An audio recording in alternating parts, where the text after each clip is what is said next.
ओम नमः शिवाय। नमः पार्वती पते, हर हर महादेव। प्रिय भक्तों, आज आप सुनेंगे फाल्गुन मास में सुनी जाने वाली संपूर्ण कथाएं। फाल्गुन मास हिंदू पंचांग के अनुसार 12वें और अंतिम महीने के रूप में जाना जाता है। इस माह में विवाहित महिलाएं विशेष रूप से माता पार्वती गौरी जी की पूजा करती हैं, ताकि उनके दाम्पत्य जीवन में सुख शांति बनी रहे। और शिव भक्तों के लिए यह वरदान है।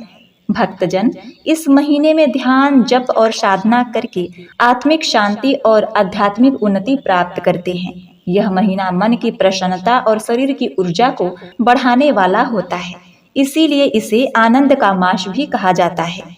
तो प्रिय भक्तों, कथा का श्रवण करने से पहले हमारा एक प्रश्न है। भक्त प्रहलाद की बुआ कौन थी? पहला होलिका और दूसरा शूर्पणखा। इसमें से भक्त प्रहलाद की बुआ कौन थी? यदि आपको उत्तर पता है तो कमेंट करके जरूर बताएं। अब सुनिए फाल्गुन मास की पहली कथा।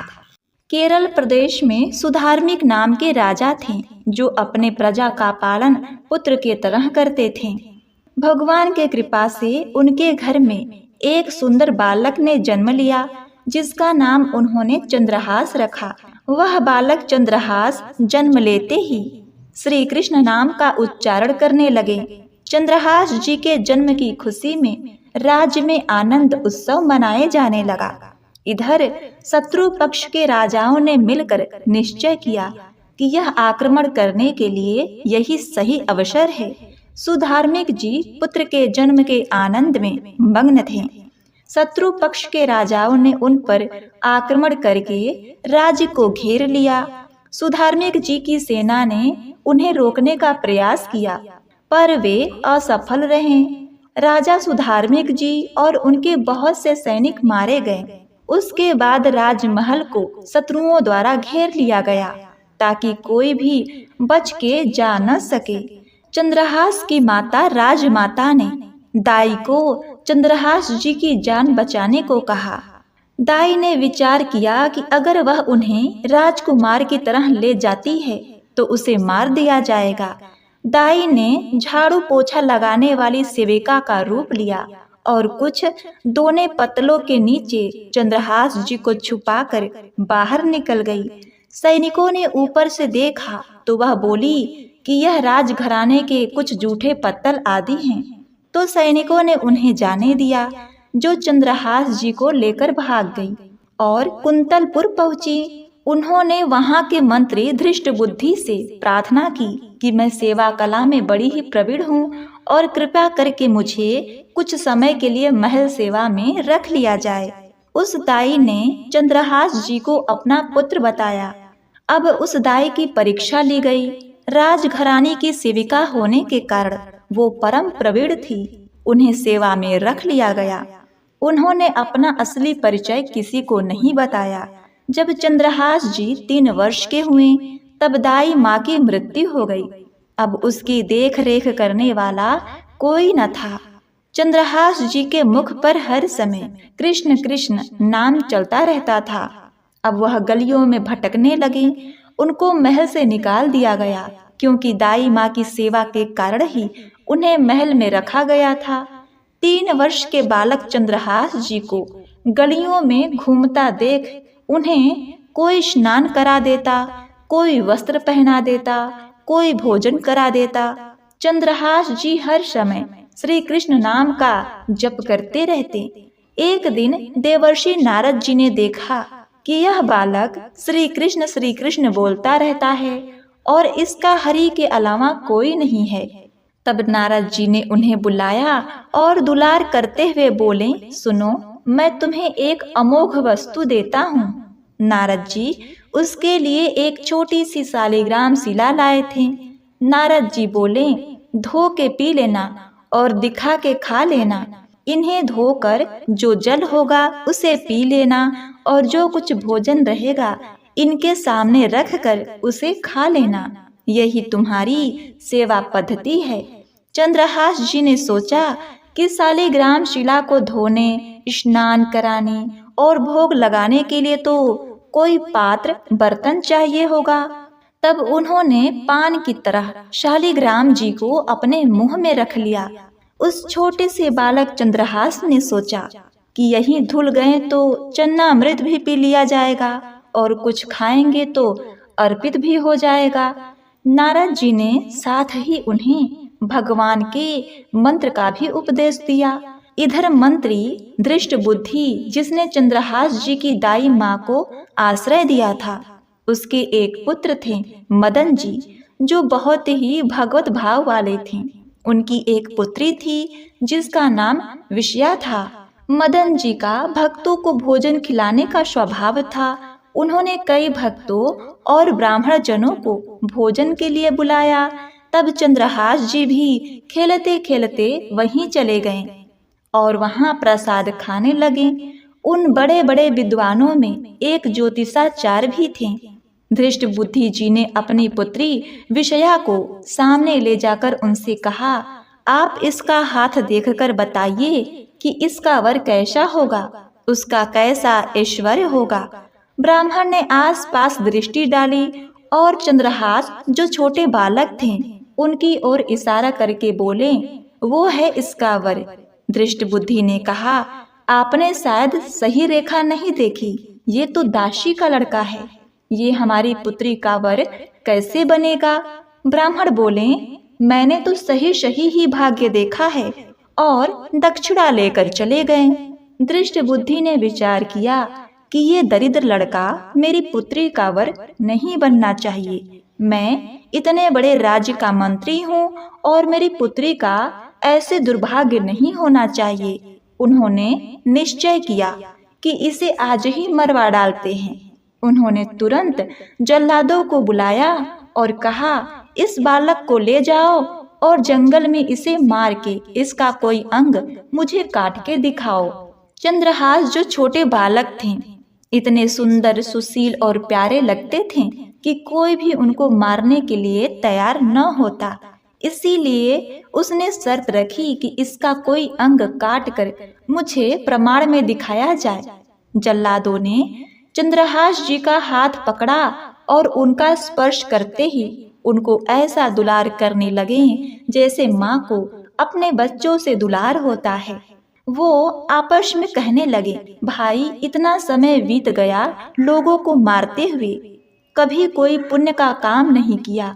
यह इतना सुंदर बालक जो हमारे चित्त को चुरा रहा है, इस दृष्ट बुद्धि मंत्री ने इसे मारने का आदेश क्यों दिया है। इस जन्म में न जाने कितने को हमने काटा है, पर पता नहीं क्या हो रहा है कि मेरे हृदय में ऐसी हिम्मत नहीं हो रही कि इस बालक को मैं मार सकूं। दूसरे ने कहा, अगर तुम इसको नहीं मारोगे तो तुम मारे जाओगे, कुछ तो करना पड़ेगा। जल्लाद चंद्रहास जी को एकांत जंगल में ले गए और कहा कि हे पुत्र, क्या तुम जानते हो कि हम तुम्हें यहाँ किस लिए लाए हैं। छोटे बालक चंद्रहास जी की 5 वर्ष की आयु थी। वो बोले, मुझे पता नहीं कि आप मुझे यहाँ क्यों लाए हैं। उन्होंने उत्तर दिया, हम जल्लाद हैं, धृष्ट बुद्धि ने तुम्हें मारने का हुक्म दिया है, इसीलिए हमें तुम्हें मारना तो पड़ेगा ही। तुम्हें कुछ भी पसंद हो तो तुम कहो, हम तुम्हारे लिए ला देंगे। जो तुम्हें चाहिए बोलो, पर हमारी इच्छा ना होते हुए भी हमें तुम्हें मारना पड़ेगा। चंद्रहास जी बोले, मुझे तो कुछ नहीं चाहिए, बस थोड़ा समय चाहिए। मुझे मृत्यु का भय नहीं है। यदि आप मारना ही चाहते हैं तो मेरी नित्य की एक पूजा है, वो कर लूं, उसके बाद आप मुझे मार लेना। उन्होंने कहा, हाँ, हम तुम्हें समय देते हैं, तुम किसी को पुकार भी सकते हो, जो तुम करना चाहो कर सकते हो। चंद्रहास जी ने कहा, मैं तो अनाथ हूँ, श्री कृष्ण के अलावा मेरा कोई नहीं, मैं किसको पुकारूं, मेरा आश्रय तो एकमात्र वही प्रभु है। ये कहते हुए चंद्रहास जी ने अश्रु बहाते हुए श्री शालिग्राम जी को अपने मुख से निकाला और बोले, प्रभु, मुझे तो कोई ज्ञान नहीं कि आपकी सेवा कैसे की जाती है। मैं तो अपने मुख में आपको रखता हूँ। अब मेरे जीवन का अंत होने जा रहा है। बस मैं यही प्रार्थना करना चाहता हूँ कि मैं आपके ही समीप पहुंचकर आपका ही स्मरण करूं। आपसे कभी विलग ना हो पाऊं। इतना कहकर चंद्रहास जी ने जल्लादों की तरफ देखा और इशारा किया कि अब मुझे मार दो। एक जल्लाद उसका भाव देखकर बैठ गया और दूसरे से बोला, भाई भले तुम या दृष्ट बुद्धि मुझे मार दो, लेकिन मैं इस बालक को नहीं मार पाऊंगा, मेरी हिम्मत नहीं है। दूसरे जल्लाद ने फिर सहमति देते हुए कहा, इस बालक में कुछ विशेषता तो है, इसके पैरों में देखो, बाएं पैर में एक छठी उंगली है। हम इसे काट के ले जाते हैं और इससे प्रमाण भी सत्य हो जाएगा कि हमने इसे मार दिया। उसके बाद कौन ही इस बालक को ढूंढेगा, यूं ही जंगल में इसे छोड़ देते हैं।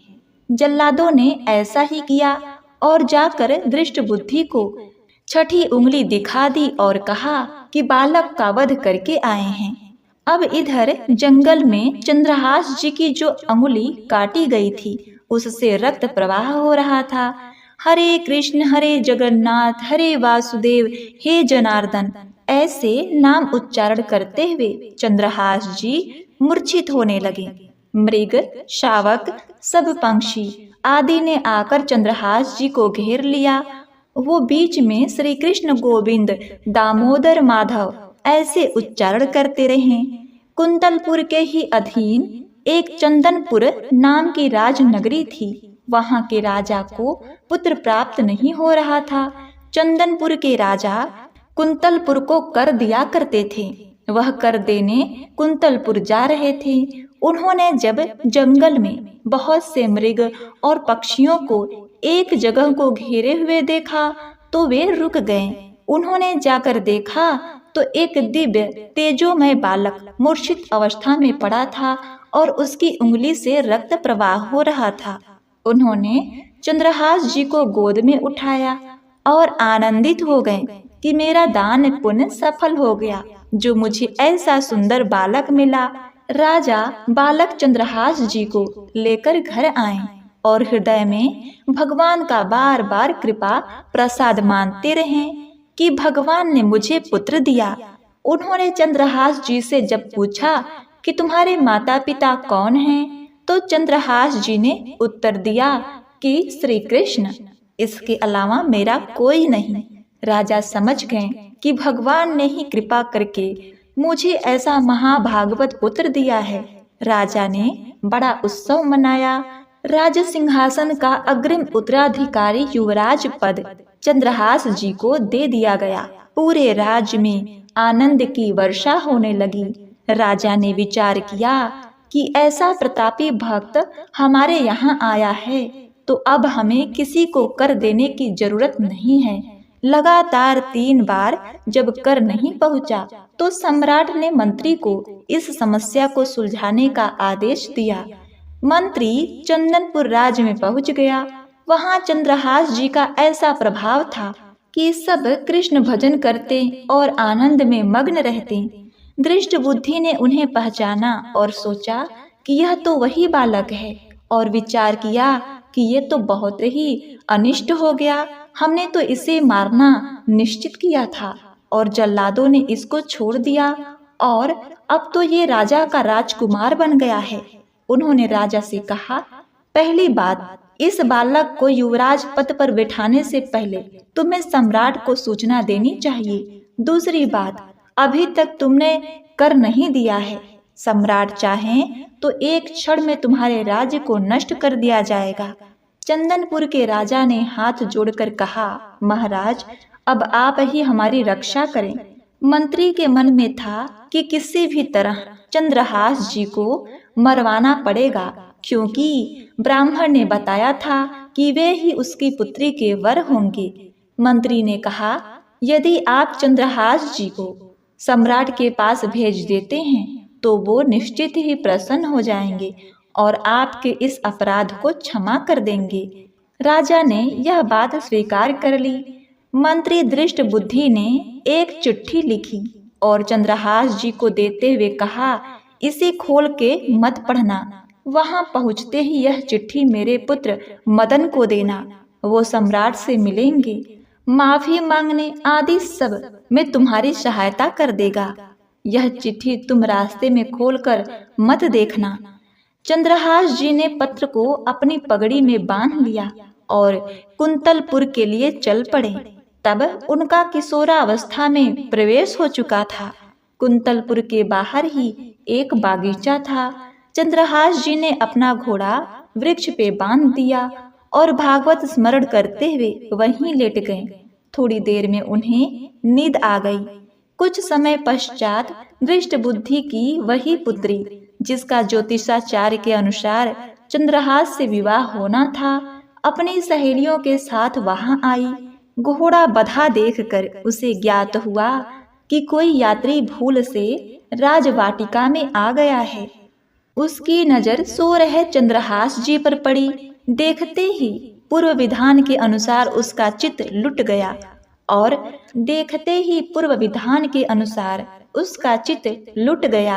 यह कौन इतना सुंदर नवकिशोर अवस्था का युवक है? उसे चंद्रहास जी की पगड़ी में चिट्ठी दिखाई दी तो उसने झुककर चुपचाप वह चिट्ठी उठा ली और चिट्ठी खोलकर पढ़ने लगी।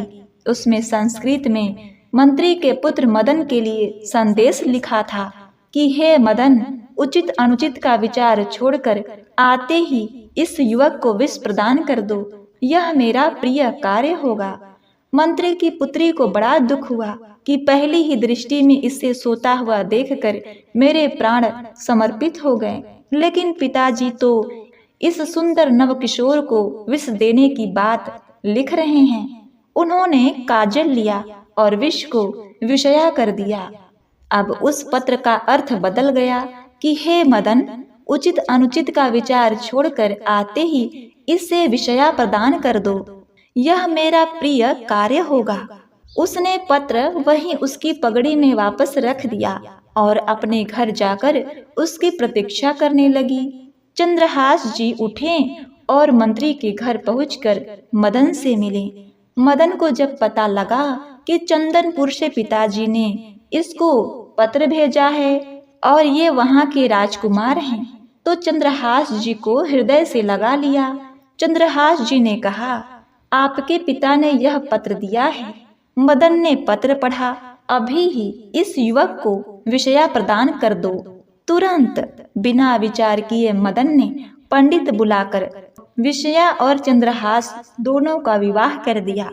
अब मंत्री अपने घर आए तो सब साज सजावट और विवाह का माहौल देखकर हैरान हो गए। किसी ने उन्हें बताया कि आप ही ने तो इस विवाह का आदेश दिया था।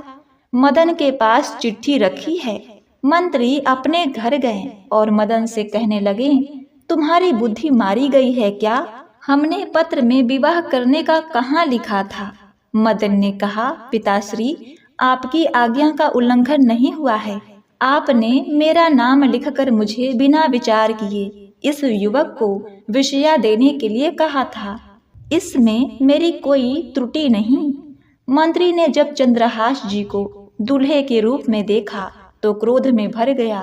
उसने विचार किया कि चाहे मेरी बेटी विधवा हो जाए, पर मैं इसे जीवित नहीं रहने दूंगा।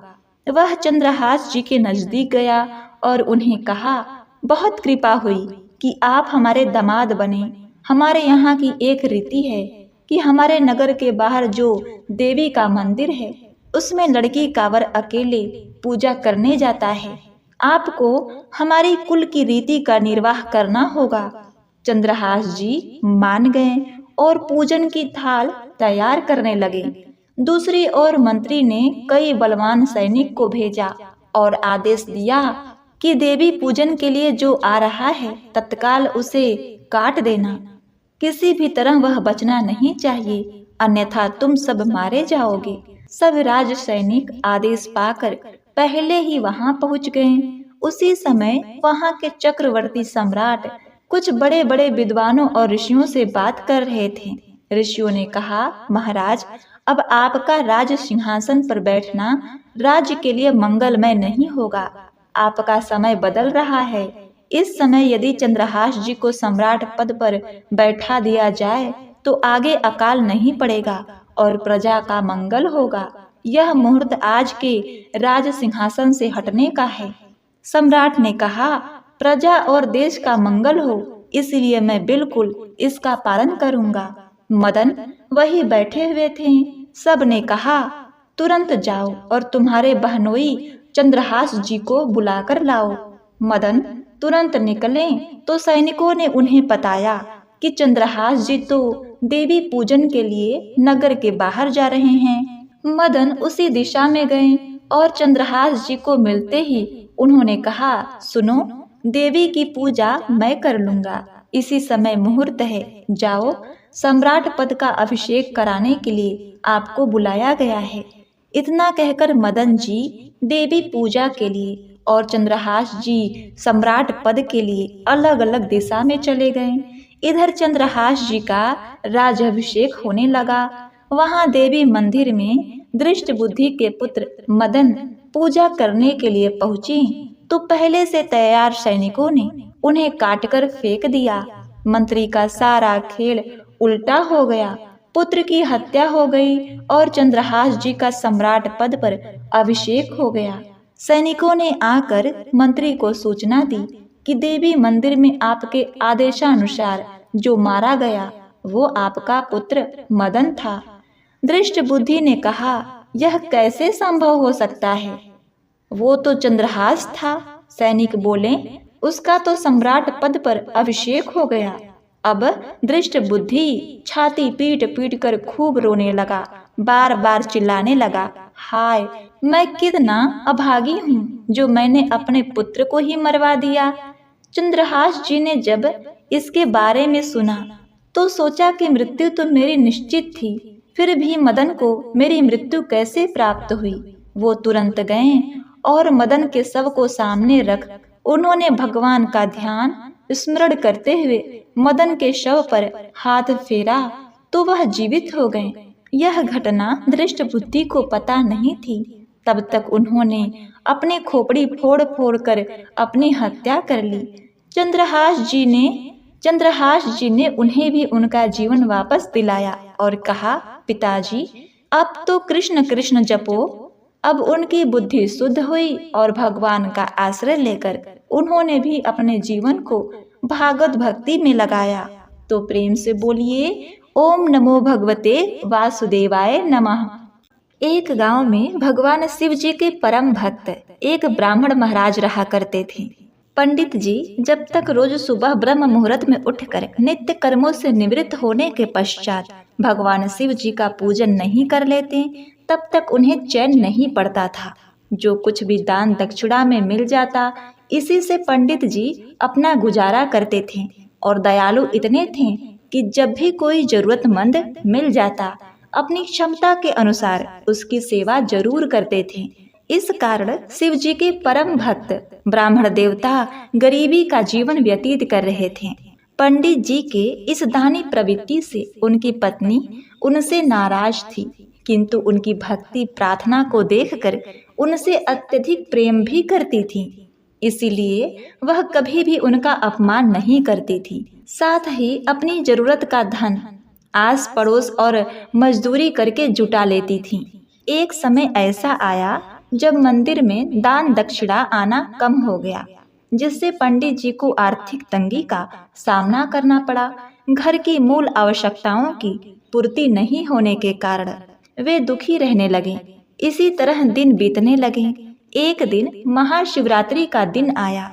उस दिन भी पंडित जी हमेशा की तरह ब्रह्म मुहूर्त में उठकर नित्य कर्मों से निवृत्त होने के लिए नदी की ओर चल दिए। संयोग से उसी समय उधर रास्ते से पार्वती जी और शिव जी भी गुजर रहे थे। अचानक से पार्वती जी की नजर पंडित जी पर पड़ी। आज पंडित जी महाशिवरात्रि को लेकर उतने उत्साहित नहीं थे जितनी की अक्सर हुआ करते थे। पार्वती जी को बात समझते देर नहीं लगी। उन्होंने शिव जी से कहा, हे प्रभु, यह ब्राह्मण प्रतिदिन आपकी उपासना करते हैं, फिर भी आपको इनकी चिंता नहीं है। पार्वती जी की बात सुनकर शिव जी बोले, हे देवी, अपने परम प्रिय भक्तों की चिंता मैं नहीं करूँगा तो कौन करेगा।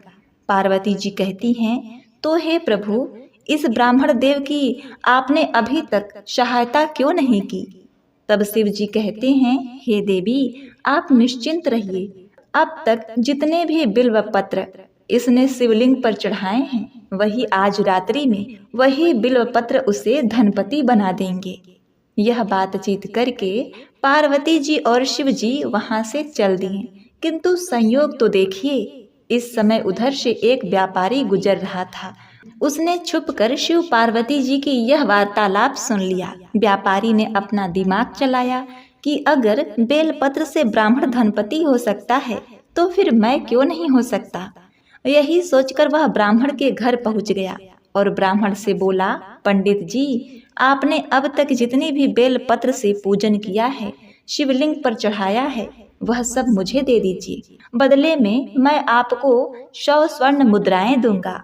पंडित जी ने अपनी पत्नी से पूछा तो वह बोली कि पुण्य का दान ठीक तो नहीं, किंतु दे दीजिए, हमें धन की जरूरत है, इसीलिए दे दीजिए। पंडित जी ने सारे बेलपत्र को थैले में भरकर सेठ जी को दे दिया। बेलपत्र का बोरा लेकर सेठ जी पहुंच गए मंदिर और शिवलिंग पर चढ़ाकर देखने लगे तमाशा कि कब शिव जी कृपा करें और मैं धनपति बनूं। प्रतीक्षा करते करते सेठ जी को आधी रात हो गई। सेठ जी चमत्कार देखने के लिए बहुत उतावले हो रहे थे। आखिर तीसरा प्रहर गुजरने के बाद सेठ जी के सब्र का बांध टूट गया और क्रोध में आकर सेठ जी शिवलिंग को जोर जोर से हिलाने लगे। अब हुआ चमत्कार, सेठ जी के हाथ शिवलिंग से ही चिपक गए। उन्होंने बहुत प्रयास किया किंतु हाथ हिले तक नहीं। थक हार कर सेठ जी भगवान भोलेनाथ से क्षमा याचना करने लगे तो शिव जी बोले, लोभी, तूने जिस ब्राह्मण से यह बेलपत्र खरीदे हैं उससे 100 स्वर्ण मुद्राएं दे दो, तब जाकर तुम्हारे हाथ खुलेंगे। अब क्या था, कल जब पंडित जी पूजन के लिए आए तो देखा कि सेठ शिवलिंग पर हाथ चिपका कर रो रहा है। उन्होंने पूछा तो सेठ बोला, हे पंडित जी, शीघ्रता से मेरे बेटे को 1000 स्वर्ण मुद्रा लेकर मंदिर आने को कहिए।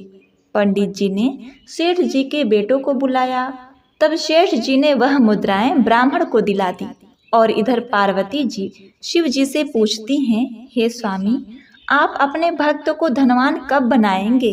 शिव जी मुस्कुराते हैं और बोलते हैं, हे उमा, मेरे पास है ही क्या, मैं जो दूंगा, किंतु मेरा भक्त अब गरीब नहीं है। तो प्रेम से बोलिए, जय भोलेनाथ। प्रिय भक्तों, शिव जी को समर्पित यह दूसरी कथा इस प्रकार से है। कहते हैं ना कि अगर भक्ति में शक्ति हो तो हर कुछ संभव है। महाकवि विद्यापति मैथिली के सर्वोपरि कवि थे। महाकवि विद्यापति भगवान शिव जी के बहुत ही बड़े भक्त थे। उन्होंने अनेकों मैथिली कविताएं, रचनाएं और गीत लिखे हैं। मान्यता के अनुसार जगत व्यापी भगवान शिव विद्यापति की भक्ति और रचनाओं से बेहद प्रसन्न होकर स्वयं एक दिन भेष बदलकर उनके पास आए और कहने लगे कि उनका नाम उगना है और उनकी पत्नी पर्वतिया ने उन्हें घर से निकाल दिया है और उनके पास अब रहने के लिए ना घर है, ना खाने के लिए भांग और ना भोजन। वो उन्हें अपने यहाँ नौकरी पर रख ले तो वो उनके सारे काम को कर दिया करेंगे। लेकिन विद्यापति खुद आर्थिक रूप से धनवान नहीं थे जो उनको नौकरी पर रख लेते। लेकिन भोलेनाथ कहाँ मानने वाले थे। वो विद्यापति को बार बार कहते रहे कि वो बस 2 वक्त की रोटी पर उनका सारा काम कर देंगे।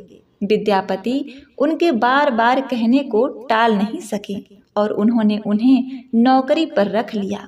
भगवान शिव विद्यापति के सारे काम किया करते थे।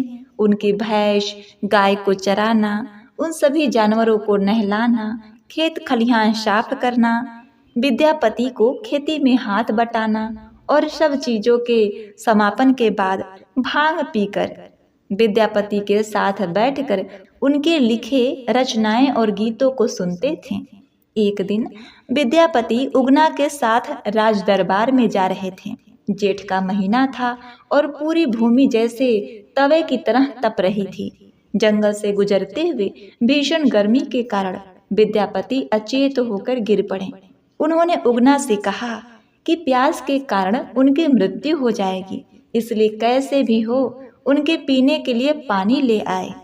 अपने स्वामी की रक्षा के लिए उगना पानी की खोज में गए, किंतु उन्हें तो पता ही था कि यहाँ आसपास दूर दूर तक पानी की एक भी बूंद नहीं है।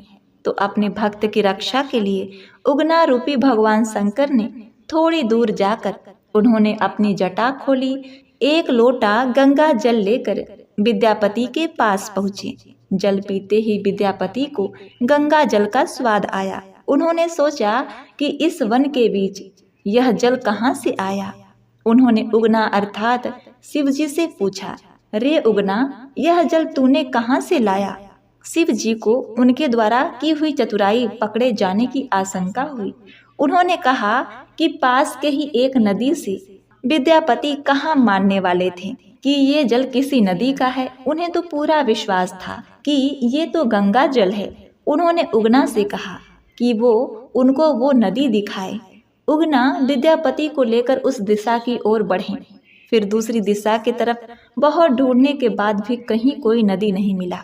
अब विद्यापति को संदेह हुआ कि कहीं उगना स्वयं भगवान शिव ही तो नहीं। उन्होंने शिव के चरण पकड़ लिए तो शिव जी को अपने वास्तविक रूप में आना पड़ा। इसके बाद भगवान शिव ने विद्यापति से कोई एक वर मांगने के लिए कहा तो महाकवि विद्यापति ने उन्हें उनके साथ रहने की इच्छा जताई। तब भगवान शिव जी जो उगना बनकर उनके साथ रह रहे थे, उन्होंने कहा कि मैं तुम्हारे साथ उगना बनकर रहूंगा, किंतु उनके वास्तविक रूप का किसी को पता नहीं लगना चाहिए। यदि जिस दिन उसने किसी को बता दिया कि वे ही भगवान भोलेनाथ हैं, तो वे तुरंत उस घर को छोड़कर चले जाएंगे। तब विद्यापति ने हाँ कहा। फिर घर पहुंचने के बाद विद्यापति के स्वभाव में परिवर्तन आ गया। वो अब उगना को किसी भी काम को करने के लिए नहीं कहते थे। उसके सभी काम को विद्यापति स्वयं करते थे। विद्यापति को तो जैसे पूरा संसार मिल गया। वे और अधिक उगना को लेकर भगवान के भजन में रम गए। इस कारण उनकी पत्नी सुशीला का असंतोष और बढ़ गया। उगना भी भांग खाकर कहीं पड़ा रहता था। उन्हें जैसे कोई चिंता ही ना हो। ये सब विद्यापति की पत्नी को थोड़ा अजीब लगने लगा। एक दिन विद्यापति की पत्नी ने उगना से कहा कि मवेशियों को चारा देने के बाद कुछ लकड़ियां जंगल से लेकर आवे। लेकिन उगना को ये बातें याद कहाँ रहा। वो तो भांग के नशे में कहीं पड़े रहे। बहुत देर के बाद जब वह घर पहुंचे तो विद्यापति की पत्नी अत्यंत गुस्से में थी। अपनी आज्ञा की ऐसी अवहेलना होते देख सुशीला क्रोध से भर गई। उसने वहीं रसोई से एक जलती हुई छड़ी उठाई और उगना को पीटना शुरू कर दिया। अब विद्यापति ने ऐसा देखा तो अनायास ही उनके मुख से निकल गया कि तूने यह क्या किया? यह साक्षात भगवान शंकर हैं। विद्यापति का ऐसा कहना था कि अपने वरदान के अनुसार भगवान शंकर वहां से अंतर्ध्यान हो गए। अपने स्वामी को इस प्रकार जाता देख विद्यापति पागलों की तरह उन्हें सब जगह खोजने लगे।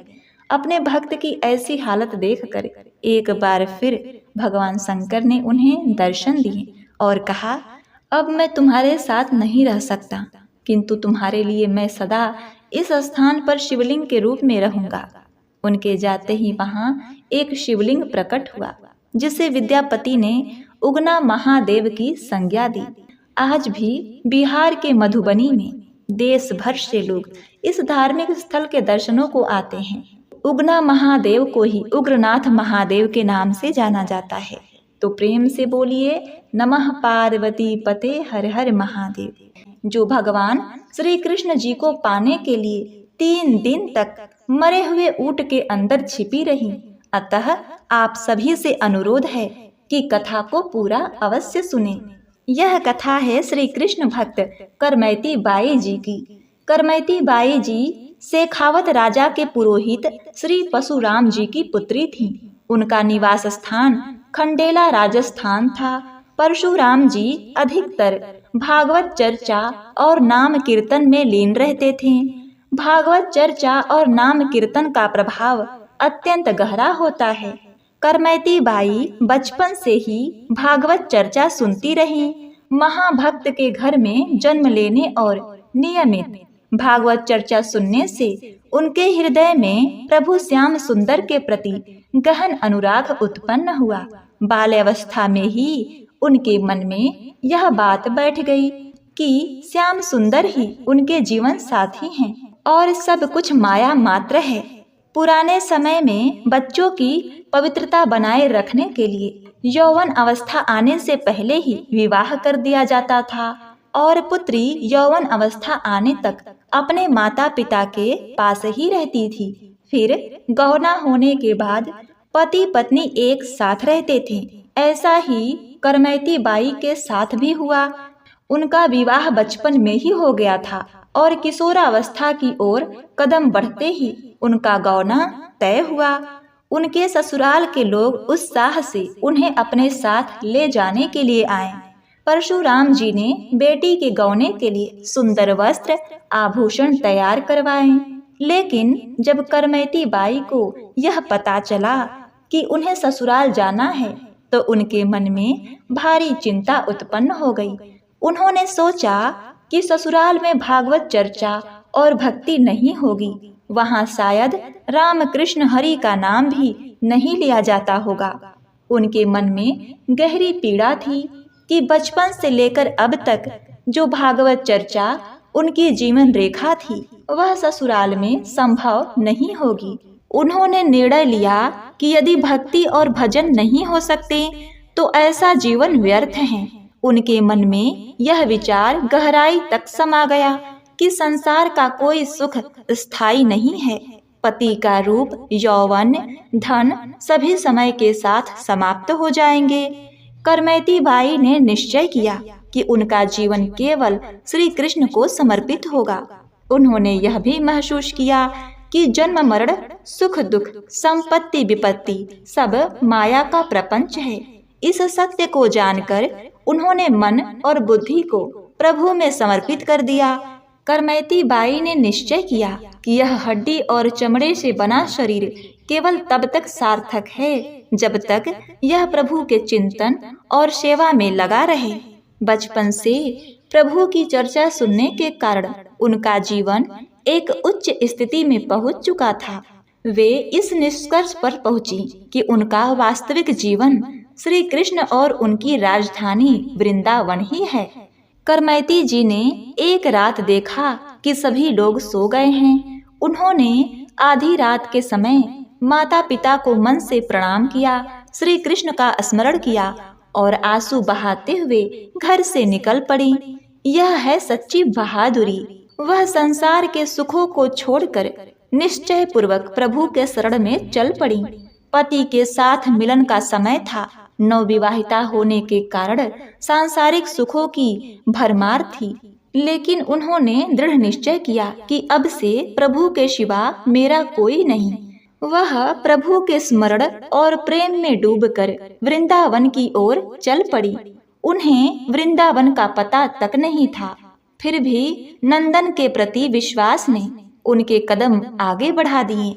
जब कोई भागवत शरण लेकर संसार के सभी बंधनों को तिलांजलि देता है तो भगवान उसे गोद में ले लेते हैं। जैसे ही उन्होंने यह कदम उठाया तो श्याम सुंदर उनके मानस पटल पर छा गए। ऐसा नहीं हो सकता कि कोई उनके लिए कदम बढ़ाए और प्रभु उसका साथ न दे। जैसे ही उनके कदम आगे बढ़े, वृंदावन बिहारी ने अपने रूप माधुरी से उनके मन को आकर्षित कर लिया। प्रभु की शोभा अनोखी है। मोर मुकुट से सजी हुई अद्भुत छवि, घुंघराली अलौकिक झलक, चंदन तिलक से सुशोभित ललाट और कमल की तरह सुंदर नेत्र। ऐसा लगता है जैसे वे यही कह रहे हैं कि तुम्हारे लिए मैं प्रतीक्षा कर रहा था। आओ मेरे पास कदम बढ़ाओ, मैं तुम्हारे स्वागत के लिए तैयार हूँ। उनके मन में अलग अलग तरंगे उठ रही थीं। वो सोच रही थीं कि वृंदावन जाऊंगी, मुझे प्रभु मिलेंगे। जब प्रभु मिलेंगे तो दौड़ के उन्हें गले से लगा लूंगी। जब प्रभु मुझे गले लगाएंगे तो मैं उनके चरणों में लौट जाऊंगी। प्रातः काल करमैती जी का नियम था कि जैसे ही उठती तो प्रभु के मधुर नामों का उच्चारण करती। लेकिन आज का दिन कुछ अलग था। उनके कमरे से उनके परिवारजनों को कोई आवाज नहीं आई। जैसे कुछ लोगों की अलार्म की घड़ी से नेत्र खुलते हैं, वैसे ही उनकी माँ के नेत्र करमैती बाई के नाम कीर्तन से खुलते थे। आज नाम कीर्तन नहीं हुआ।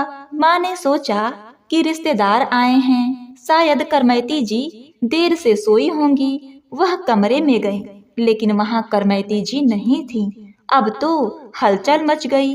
पूरे घर में खोज शुरू हुई, लेकिन करमैती बाई कहीं नहीं मिली। माता पिता को बड़ा दुख हुआ।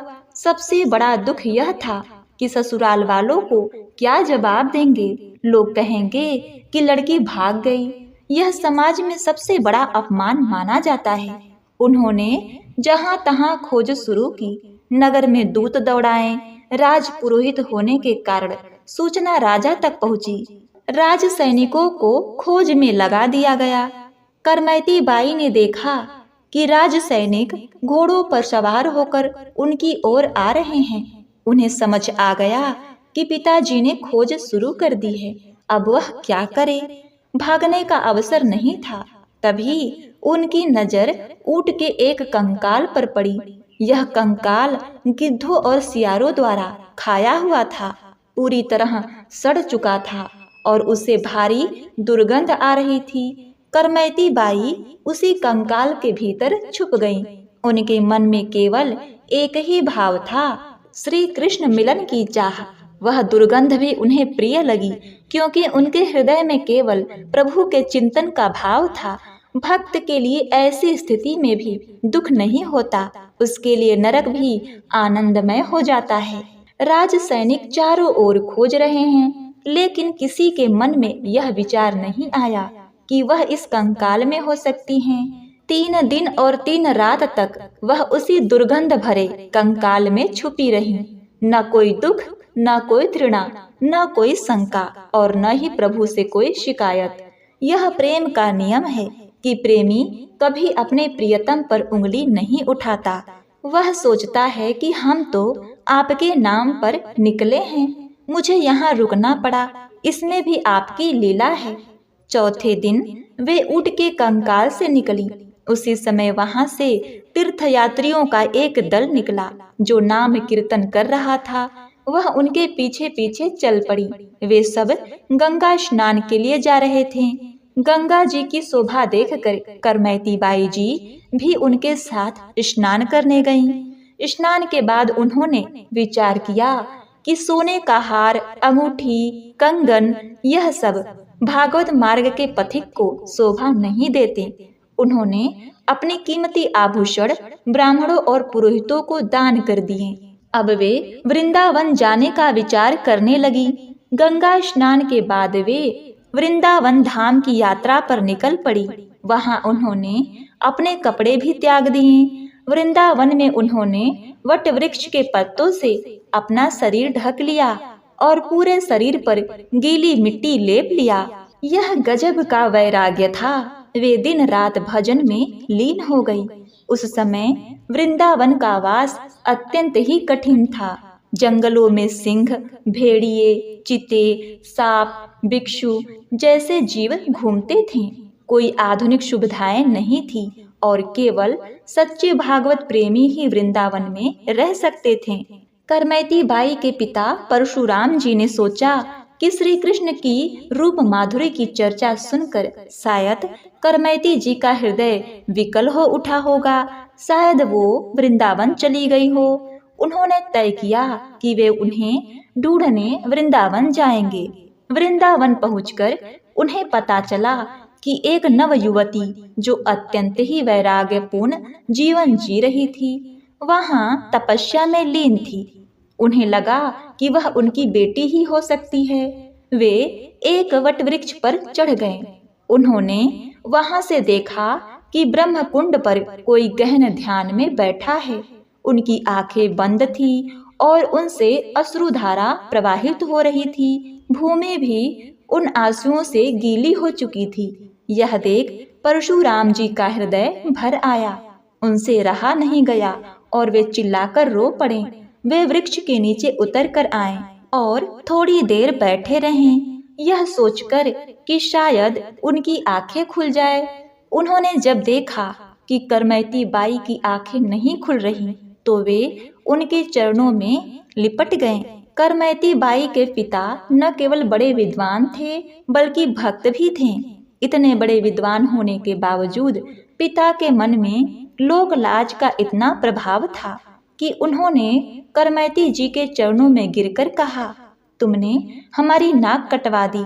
हम राज पुरोहित हैं। जो लोग हमारे सामने दंडवत करते थे अब वह हमारी निंदा कर रहे हैं। तुम मेरे साथ वापस चलो ताकि हमारा लोक उपहास मिटे। अगर तुम्हारा ससुराल जाने का मन नहीं है तो मत जाओ, घर पर रहो, ठाकुर जी की सेवा करो। यह जंगल है, यहाँ सिंह और व्याघ्र तुम्हारे शरीर को नष्ट कर सकते हैं। मुझे तुम्हारी सुरक्षा की चिंता है। करमैती जी ने उत्तर दिया, पिताजी आपकी बात सत्य है। जिसका प्रभु से अपनापन नहीं उसकी तो नाक पहले ही कट चुकी है। वह जीवित होकर भी मृत के समान है। हरि भक्ति से रहित व्यक्ति का जीवन व्यर्थ है। मैं अब संसार के लोकाचार से ऊपर उठ चुकी हूँ। जिस पर श्याम सुंदर का रंग चढ़ गया उस पर कोई और रंग नहीं चढ़ सकता। आप भी प्रभु का यशगान करें, उनका नाम कीर्तन करें, इस लोक लाज को छोड़ दें। करमैती जी ने आगे कहा, आप विचार कीजिए, आपको 50 वर्ष हो गए भोगों को भोगते हुए। क्या आपको अब तक इनसे अरुचि हुई? क्या आपको उस घर से, उस सम्मान और प्रतिष्ठा से वैराग नहीं हुआ? बार बार भोगे हुए विषयों को भोगने की इच्छा और उनका उपयोग करना क्या किसी ज्ञानी का लक्षण है? मैंने तो सब भोगों को देखा है, भोगा नहीं। अब तो देखने की भी इच्छा नहीं रही। मैंने केवल श्याम सुंदर के दर्शन का संकल्प लिया है। आप सभी कर्मों को छोड़कर प्रभु के आश्रित हो जाइए। तन, मन और धन को ठाकुर जी की सेवा में समर्पित कीजिए। करमैती बाई के वचन सुनकर उनके पिता के मोहजनित अज्ञान का नाश हुआ। उनका भ्रम समाप्त हो गया। एक दिन यमुना स्नान के दौरान करमैती बाई को श्री कृष्ण जी की एक मूर्ति मिली जिसे उन्होंने छिपा दिया था। वह मूर्ति उन्होंने अपने पिता को दी और उसे वापस ले जाकर घर में विराजमान करने को कहा। उन्होंने कहा, यह साक्षात श्री कृष्ण हैं, इनकी सेवा में तन्मय हो जाओ, निर्विकार बनो और अपने तन मन को प्रभु के चरणाविंद में लगाकर केवल उनके चित्त में समय व्यतीत करो। करमैती बाई के दर्शन और कृपा से उनके पिता का चित्त संसार से हटकर प्रभु के चरणों में लग गया। उन्होंने राज दरबार जाना और सांसारिक चर्चाएं करना छोड़ दिया। जब राजा ने उन्हें बुलाने का प्रयास किया तो उन्होंने स्पष्ट उत्तर दिया, अब हमें एक ऐसा दरबार मिल गया है जहाँ से सब कुछ संचालित होता है। हमें किसी अन्य दरबार में जाने की आवश्यकता नहीं है। राजा स्वयं चलकर उनके पास आया और जब उन्हें प्रभु की सेवा में मग्न देखा तो साष्टांग प्रणाम किया। राजा ने कहा, आपको कभी दरबार आने की आवश्यकता नहीं। आपको धन, धान, जरूरत की सब चीजें समय पर यहाँ पहुँचा दी जाएंगी। करमैती बाई ने प्रभु श्री कृष्ण के चिंतन में तन्मय होकर वृंदावन में अपने शरीर का त्याग किया और उनकी नित्य सेवा में पहुँच गई। ऐसा भक्त सभी योगी, ज्ञानियों, तपस्वियों, कर्मकांडियों में श्रेष्ठ होता है जो केवल प्रभु से प्रेम करता है, केवल प्रभु के लिए जीता है और केवल प्रभु का भरोसा करता है। भरोसा केवल प्रभु का होना चाहिए, किसी और का नहीं। हमने बहुत से जन्म अपनी मनमानी से व्यतीत कर दिए। अब कितना समय बचा है उसे प्रभु को ईमानदारी से दो। हमने आज तक सुखी होने के लिए अलग अलग खेल खेले। कभी परिवार में आसक्त होकर हमने पूरा जीवन बर्बाद कर लिया, कभी धन में, कभी किसी नशे में और कभी गंदे आचरण में। हमारे कई जन्म ऐसे ही चले गए। एक जन्म यह खेल भी खेल कर देख लो। जितना जीवन बचा है उसे केवल प्रभु के अनन्य आश्रित होकर उन्हें समर्पित कर दो, निहाल हो जाओगे। लेकिन आपको भागवत आश्रित तभी माना जाएगा जब केवल प्रभु का चिंतन, प्रभु का नाम जप, प्रभु के रूप का ध्यान, प्रभु की लीला गायन, प्रभु का धाम आपके जीवन का आधार बन जाए। यही जीवन की परम सार्थकता है। प्रेम से बोलिए ओम नमो भगवते वासुदेवाय नमः। हरे कृष्णा।